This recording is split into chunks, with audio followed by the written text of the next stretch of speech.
नमस्कार विद्यार्थी मित्रांनो, आपण पेपर नंबर 9 औद्योगिक क्रांती हा जो टॉपिक आहे हा टॉपिक बघतोय.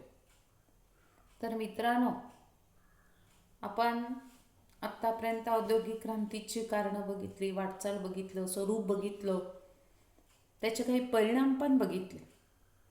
त्यामध्ये आपण आर्थिक परिणाम बघितले. त्यामध्ये आर्थिक परिणामामध्ये आपण कारखानदारीचा उदय बघितला. उत्पादनामध्ये जी प्रचंड वाढ आहे, ही वाढ कशा पद्धतीने झाली हे बघितलं. भांडवलशाहीचा उदय झाला, लेसेफेअर तत्त्वज्ञानाचा उदय, नवीन अर्थव्यवस्था कशी होती, इंग्लंडची जी वैभव संपन्नता होती ही वैभव संपन्नता कशा पद्धतीची होती, गृहउद्योग आणि ग्रामीण जीवनाचा ऱ्हास झाला, कृषी व्यवसाय आणि या कृषी व्यवसायाला दुय्यम जे स्थान आहे हे दुय्यम स्थान कशा पद्धतीचं मिळत गेलं हे मित्रांनो आपण बघितलेलं दिसून येतं.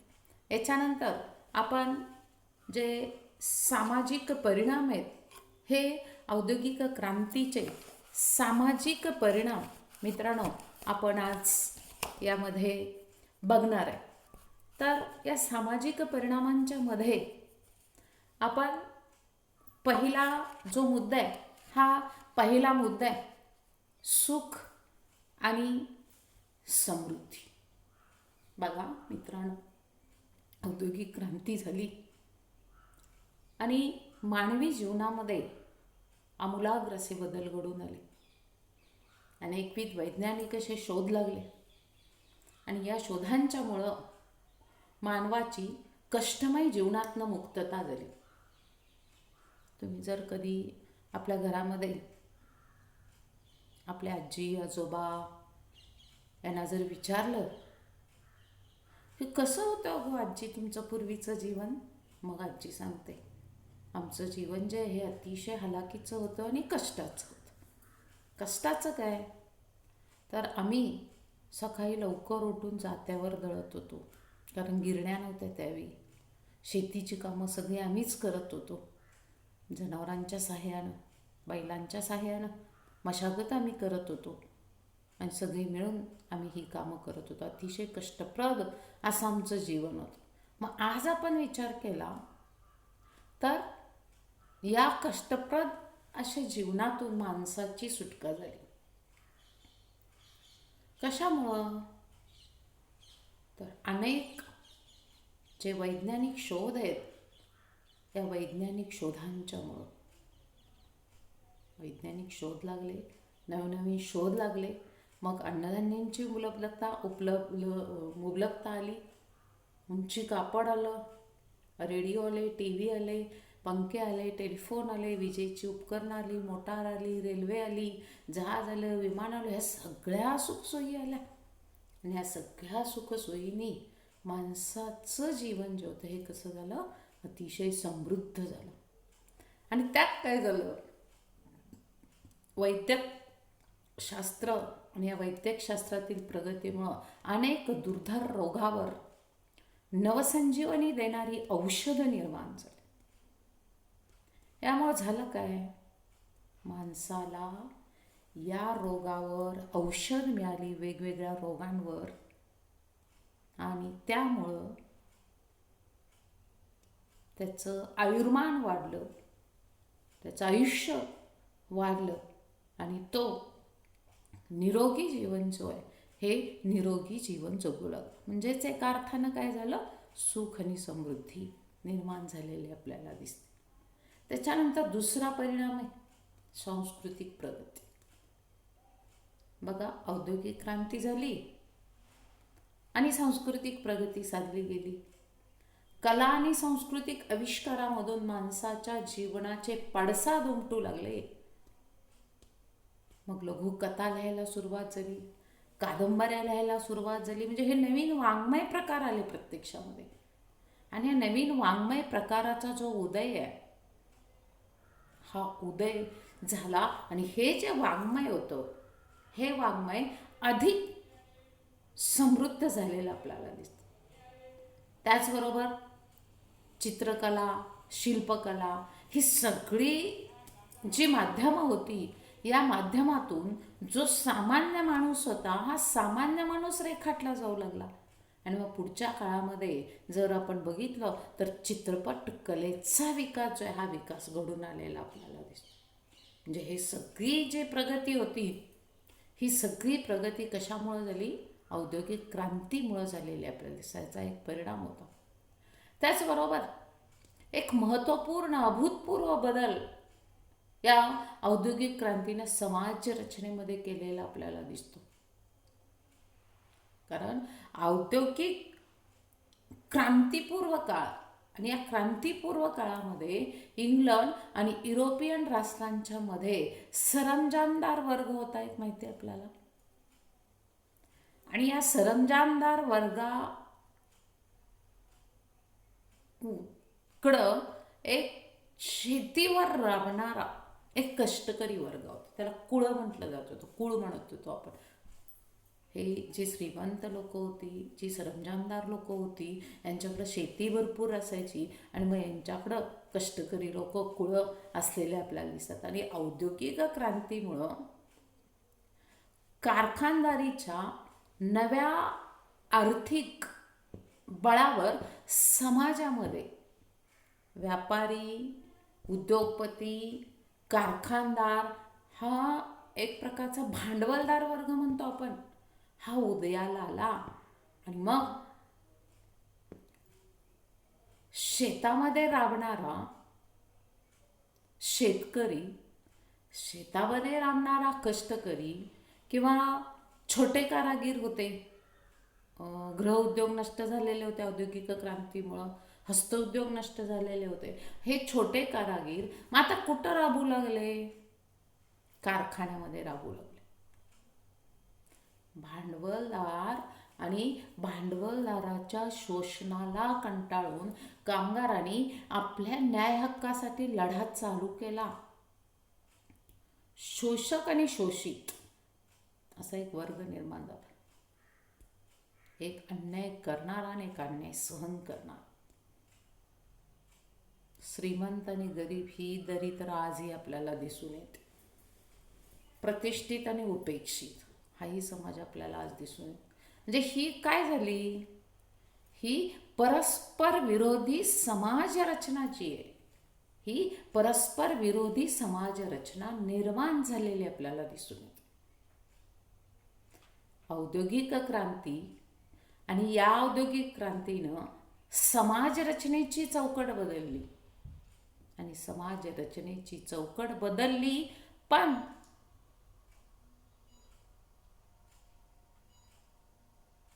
मित्रांनो, ही जरी चौकट बदलली असली तर आज सुद्धा आपण लक्षात घेतलं पाहिजे, समाजातले भेद आहेत तसेच आहेत. समाजातले जे भेद आहेत हे भेद आहेत तसेच आहेत. आजही आम्ही उच्च नीचता बघतो. आजही आमच्यामध्ये हा जातीचा तो त्या जातीचा, माझी जात श्रेष्ठ तुझी जात कनिष्ठ, अशी आमची भावना का होऊन बसली? इतका आम्ही 21व्या शतकामध्ये वावरतो. आम्ही समाजसुधारकांचा इतिहास बघतो तरीही हे भेद तसेच राहिले. पण हे आमच्यातले जातीभेद हळूहळू नष्ट व्हायला सुरुवात झाली. कधी? समाजसुधारकांनी प्रयत्न केले, औद्योगिक क्रांती झाली. आणि आजचा कामगार जर बघितला आपण, हा आजचा कामगार कष्टकरी, न्याय हक्काची जाण असणारा आणि अन्यायाविरुद्ध बंड करून उठणारा आपल्याला दिसतो. बघा, आज जर कामगारावर जर अन्याय झाला तर तो जाब विचारू शकतो भांडवलदाराला. त्याच्या संघटना आज निर्माण झालेल्या आपल्याला दिसतात. संघटनेच्या माध्यमातून तो जाब विचारू शकतो. लोकशाही आहे, इथं जाब विचारण्याचा अधिकार आहे. पण पूर्वी तसं नव्हतं. सरंजामदार, भांडवलदार, कारखानदार हे फक्त अन्याय आणि अत्याचारच करत होते. संघटना स्थापन करण्याचा अधिकार नव्हता. पण आता मात्र तसं नाही. औद्योगिक क्रांतीनंतर एक प्रभावी असा मध्यम वर्ग उदयाला आला. यामध्ये कामगार होते, यामध्ये लेखक होते, यामध्ये पत्रकार होते, यामध्ये विचारवंत होते, शास्त्रज्ञ होते, कलावंत होते, प्राध्यापक होते, डॉक्टर होते, वकील होते. ह्या सगळ्यांचा समावेश कुठं होता? मध्यम वर्गामध्ये होता. आणि मग हा जो मध्यम वर्ग आहे, या मध्यम वर्गानं आपलं कर्तृत्व जे आहे, या कर्तृत्वाच्या जोरावर जी राजसत्ता आहे, ही राजसत्ता मित्रांनो आपल्या हातात घेतलेली आपल्याला दिसते. आणि एक नवीन समाजाची रचना जी आहे, ही नवीन समाजाची रचना त्यांनी निर्माण केलेली आपल्याला दिसते.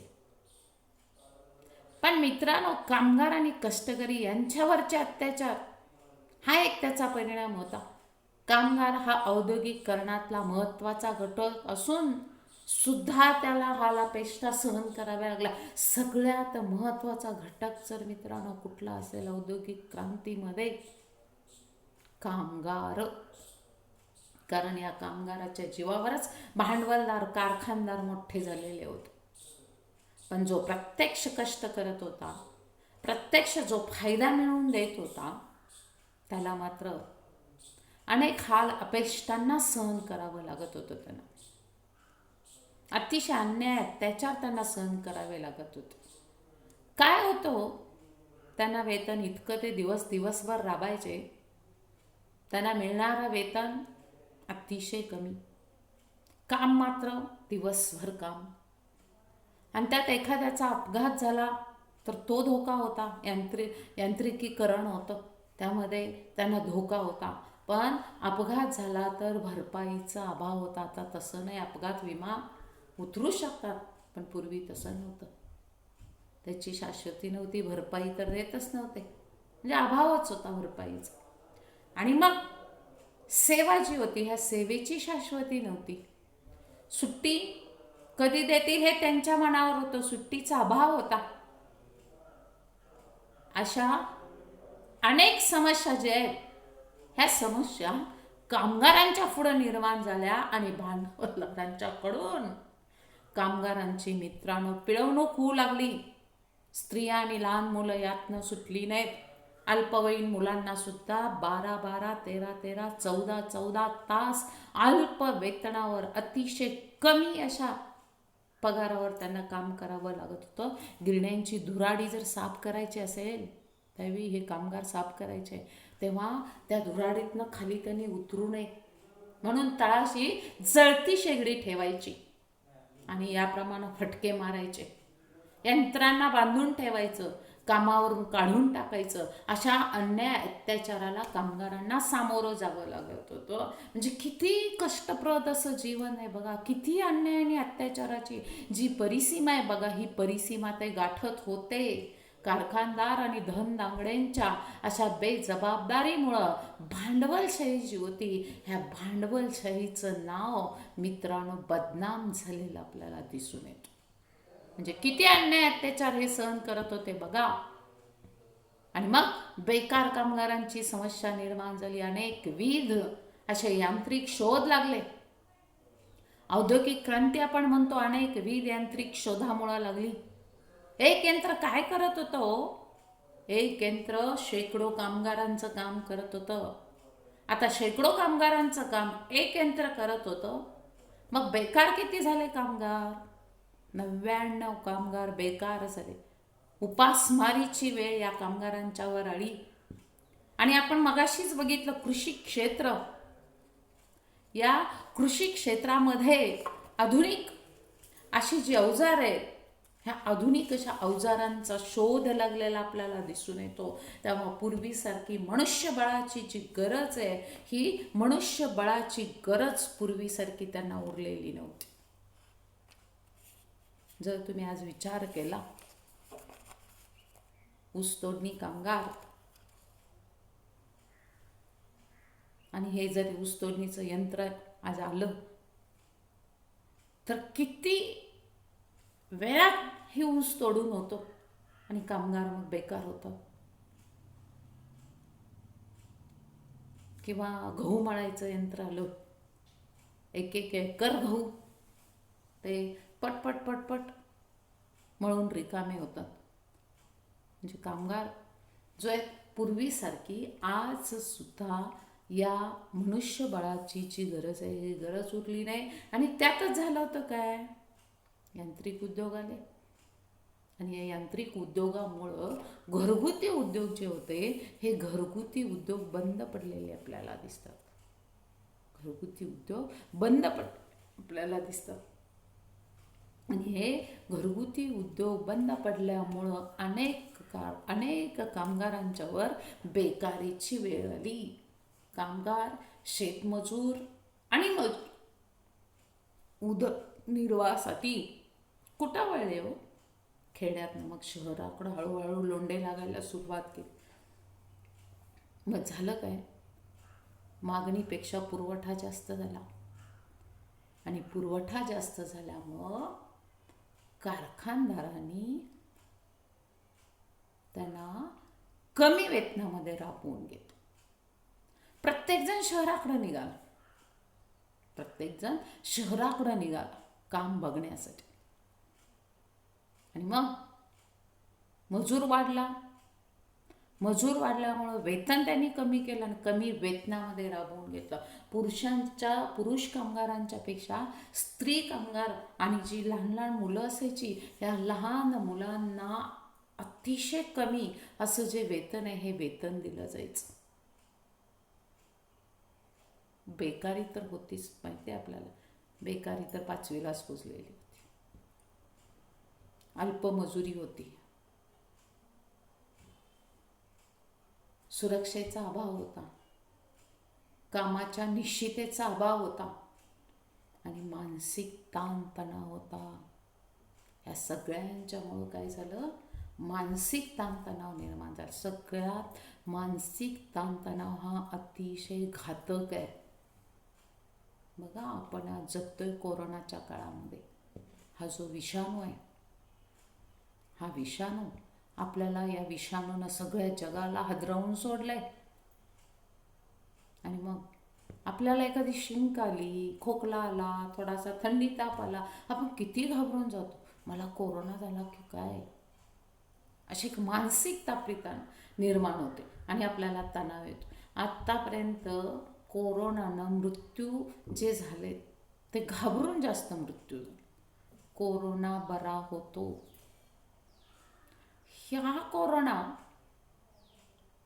या कोरोनानं आम्हाला घाबरायला होतं, आम्ही तणावाखाली राहतो. आणि कुठंतरी एखादी बातमी आपल्याला ऐकायला मिळेल, कोरोनानं मृत्यू झाला याचा त्याचा, की आम्ही त्याच्या संपर्कात आलतो का, हा आलता का, तो आलता का, अशी साखळी निर्माण होते का. म्हणून मित्रांनो, तुम्ही ताणतणावाखाली राहू नका. आपण बिनधास्त असं जगायचं, पण आपण ह्या नियमांचं पालन जे हे नियमांचं पालन करणं अतिशय गरजेचं असलेलं आपल्याला दिसून येतं. म्हणून या कोरोनाच्या काळामध्ये मानसिक ताणतणाव घ्यायचा. ज्या समाज माध्यमांवर वेगवेगळ्या ॲक्टिव्हिटी येतात, योगा, मेडिटेशन, हे व्यायामाचे प्रकार, हे सगळे आपण केले पाहिजे आणि आपण त्यातून बाहेर पडलं पाहिजे. आपल्या समाजाला त्यातून बाहेर पाडलं पाहिजे. आणि उगीचच आपण फिरायला जाणं किंवा नियम तोडणं, काय होतंय, अशा गोष्टी जे ह्या गोष्टी नाही करायच्या. जे नियम आहेत हे नियम पाळायचे आपण. आणि मग मानसिक ताणतणाव आपला आपोआपच काय होतो, ह्या सगळ्यांच्यामुळं कमी होतं. आपण हसतमुख जगतो. मी सांगत होते काय, कुणाचा मानसिक ताणतणाव, कामगारांचा. का तर भांडवलदारांनी अन्याय अत्याचार केलेला होता. बेकारी होती, अल्पमजुरी, सुरक्षेचा अभाव, कामाच्या निश्चिततेचा अभाव आणि मानसिक ताणतणाव. आणि त्यामुळं कामगारांचा खालावलेला दर्जा अशा अनेक चक्रामध्ये हा कामगार वर्ग जो आहे, हा कामगार वर्ग काय झाला, अडकला गेलेला आपल्याला दिसतो. आणि मग बेकार कामगारांची संख्या जी आहे, ही संख्या वाढायला लागली. आणि संख्या वाढायला लागल्यानंतर हा कामगार जो होता त्याला अनेक समस्या ज्या आहेत, ह्या समस्या भेडसावायला लागल्या. हा एक औद्योगिक क्रांतीचा परिणाम आहे. सुख आलं का? आलं. समृद्धी आली का? आली. प्रगती झाली का? झाली. नव्या समाजाची रचना झाली का? झाली. पण जो प्रत्यक्ष कष्ट करत होता, जो प्रत्यक्ष राबत होता, ज्याच्या जीवावर भांडवलदार मोठे होत होते, कारखानदार मोठे होत होते, समाजाची प्रगती होत होती, समाज प्रगती पथावर जात होता, ह्या सगळ्याचं कारण कोण आहे? कामगार आहे. तो कष्ट करत होता 12-12, 14-14 तास तो राबत होता. हा कामगार राबत होता. आणि चैनी मात्र कोण करत होते? भांडवलदार करत होते. ह्यांना मात्र मिळणारं वेतन अल्प प्रमाणामध्ये वेतन होतं. कुठलीही सोयी सुविधा मित्रांनो या कामगारांना नव्हती. अपघात विमा नव्हता, कामाची शाश्वती नव्हती, आज आहे तर उद्या नाही, नोकरीची शाश्वता नव्हती. आणि मग त्याच्याकडं अशी मानसिकता जी आहे, ही मानसिकता म्हणजे त्याच्या अनेक समस्या जे आहेत, ह्या अनेक समस्या त्याच्या निर्माण झाल्या. आणि या समस्येच्या चक्रामध्ये हा जो कामगार होता, हा कामगार अडकलेला आपल्याला दिसून येतो. हा एक औद्योगिक क्रांतीचा जो परिणाम आहे, हा परिणाम मित्रांनो असलेला आपल्याला दिसतो. त्याच्यानंतर पुढचे जे परिणाम आहेत, हे पुढचे परिणाम पुढचं जे लेक्चर आहे मित्रांनो, या लेक्चरमध्ये आपण घेणार आहोत. तोपर्यंत धन्यवाद.